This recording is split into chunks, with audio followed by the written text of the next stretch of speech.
Hello everyone, আশা করি সবাই ভালো আছো। তো গাইজ, রাত্রেবেলা দোকান থেকে বাড়ি আসলাম আর সারা দেখি ফোনে ছবি আঁকছে ইন্ডিয়ান ফ্ল্যাগ। আর এদিকে দেখি আমাদের খরগোশটা নিচে আছে।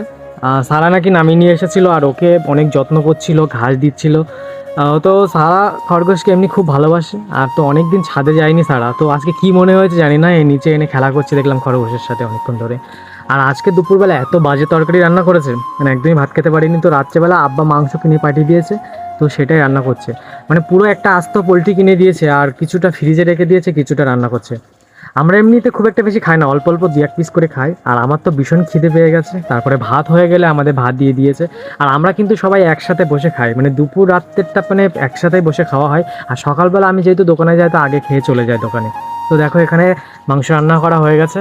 তো একদমই অল্প নিলাম, দুই এক পিস মতো, আর দু পিস আলু নিয়ে খাওয়া শুরু করে দিলাম। তো সবাই ভালো থেকো, টাটা, দেখা হবে পরের কোনো ব্লগে। আর যারা এখনও পেজটা ফলো করেন অবশ্যই ফলো করে নাও।